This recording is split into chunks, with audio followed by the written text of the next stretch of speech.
উকিল বাপ রাখার বিধান কি? এ সুন্নত, বি মাকরু, সি জায়েজ, ডি হারাম।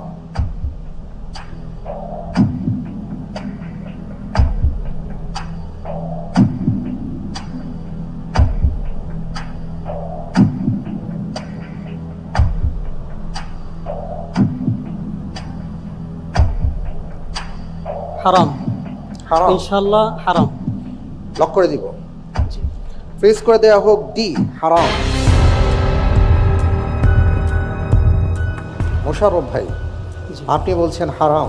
আমরা দেখি সমাজের প্রত্যেকটা বিয়ের ক্ষেত্রে, অধিকাংশ ক্ষেত্রেই এখানে উকিল বাবা হিসেবে এমন অনেককে রাখা হয় যারা হয়তো সমাজের বড় কোনো ব্যক্তিবর্গ, অথবা যাকে রাখলে লাভ হবে, বা ধর্মের ভাই, ধর্মের মামা ইত্যাদি। এমন আপনি বলছেন হারাম।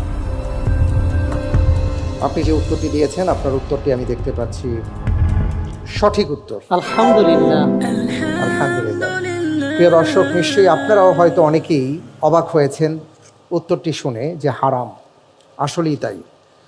আমরা দেখি যে আমাদের বিয়ের আসরগুলোতে উকিল বাবা নামে একটা অপশন আছে, এবং সেখানে উকিল বাবকে সামনে উপস্থাপন করা হয়, যার সাথে সেই কনের দেখা দেয়া হারাম এমন অনেক ব্যক্তিবর্গকেও উকিল বাপ হিসেবে গণ্য করা হয়।